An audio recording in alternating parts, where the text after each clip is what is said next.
అనంతపురం జిల్లా సెట్టూరు మండలం లక్ష్మంపల్లి పంచాయతీ ఎర్రబోరిపల్లిలో వైఎస్ఆర్ కాంగ్రెస్ పార్టీ కార్యకర్త మహేష్ పై టీడీపీ కార్యకర్తలు నాయకులు విచక్షణరహితంగా దాడి చేయడంతో తీవ్ర గాయాలతో కళ్యాణదుర్గం ప్రభుత్వ హాస్పిటల్లో చికిత్స పొందుతున్నాడు. తెలుగుదేశం పార్టీ అధికారంలోకి వచ్చిన తర్వాత ఏపీలో వైసీపీ కార్యకర్తలపై దాడులు పెరిగాయని, వాటిని అరికట్టకపోతే తీవ్ర పరిణామాలు తప్పవని వారు టీడీపీకి హెచ్చరించారు. తిమ్మ పన్నయ్య వచ్చిన ఇబ్బంది లేదు. తిమ్మ పన్నయ్య కానీ మాట్లాడుతున్నాం. మీకేం ఇస్తారా? వాళ్ళు తీసుకుపోతారు. దెబ్బలు ఎన్ని ఉన్నాయి అన్ని రాసినా మొత్తం.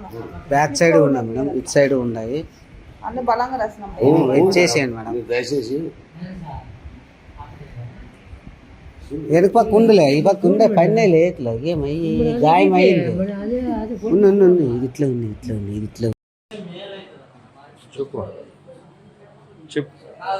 మాది సెట్టూరు మండలం ఎర్రబోరపల్లి గ్రామం. నేను గత వైఎస్ఆర్ కాంగ్రెస్ పార్టీలో నుంచి చాలా చురుగ్గా పనిచేస్తున్నాను. పార్టీ పెట్టినప్పటి నుంచి నేను దాదాపు ఒక కార్యకర్తగా చాలా చురుగ్గా పనిచేసుకొని ఉంటున్నాను. కాకపోతే మొన్న పోయిన ఎలక్షన్లో నా సర్పంచ్ ఎన్నికల్లో కానీ 2019లో బాగా కష్టపడి పాత్ర అనేది పోషించినాను. కార్యకర్తగా బాగా కష్టపడినాను. నా భార్య 10వ వార్డు మెంబర్గా గెలిపించుకున్నాము.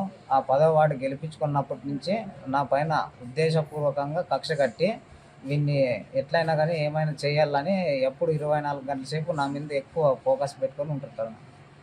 తిరిగి మళ్ళీ మొన్న పోయిన నామినేషన్కి కూడా మేము చాలామంది జనం నెల్లించినామని ఆ రోజు కూడా 30 మంది, దాదాపు 30 మంది వరకు నా ఇంటి మీద వచ్చి రాళ్ళు తీసుకొని రాళ్ళు విసిరి మొత్తం ప్రతి ఒక్కటి చేసినారన్న. సిఎస్ఆర్ కూడా కంప్లైంట్ చేసినాం. కంప్లైంట్ చేసింటే ఈసారి ఏదో అయిపోయింది ఎలక్షన్ మూమెంట్లో అవన్నీ అట్లాంటివన్నీ ఏమి పట్టించుకోవద్దండి, ఏదేదో ఇంకోసారి రాకోకుండా చేస్తాం, ఇది ఒకసారి మా మాటినంటే వాళ్ళు పోలీస్ డిపార్ట్మెంట్కి కూడా గౌరవించి వెనక్కి తగ్గి వచ్చినా. తగ్గిన తర్వాత తిరిగి మొన్న గెలిచిన తర్వాత టీడీపీ వాళ్ళు నా ఇంటి ముందు వచ్చి దాదాపు 1/2 గంట సేపు డీజే పెట్టుకుని కురిచినారు. అయినా కూడా నేను ఎక్కడ కూడా ఏం మాట్లాడలేదు. తిరుగు నిన్న కళ్యాణంకి నేను ఎక్కడ పోతున్నాను ఏం కథను కళ్యాణం నుంచి నన్ను ఫాలో చేసుకుంటా నేను ఇంటి దగ్గరకు వచ్చి ఫ్యాన్ తిప్పేసినాను. ఫ్యాన్ తిప్పేసిన తర్వాత ఎన్నో ఆడాయం వచ్చి నన్ను చూసి ఫ్యాన్ తిప్పేసి అది చేసినావు కదా అని మొత్తం అంతా ఉండే వాళ్ళందరినీ 11 మందిని తోలుకొచ్చి నన్ను కొట్టినారన్న నిన్న 6:30 సమయంలో. ఇంటి ముందుకు వచ్చి కొట్టేసినాను. చెప్పమ్మా. ప్రతిసారి 2-3 సార్లు ఇట్లే చేసేసారు. నిన్న సాయంత్రం కళ్యాణం పోయి వచ్చి ఇంట్లో నుంచి ఇట్లా బయటకు వచ్చినాడు. లోపల నుంచి బయటకు వచ్చి పంచి కట్టుకుంటున్నాడు ఇంట్లో, మా ఇంట్లోనే. అంతే ఒక కూరగాయలు తీసుకుందామని వచ్చి ఆయన నన్ను చూసి పంచిప్పినాడు అంటున్నాను.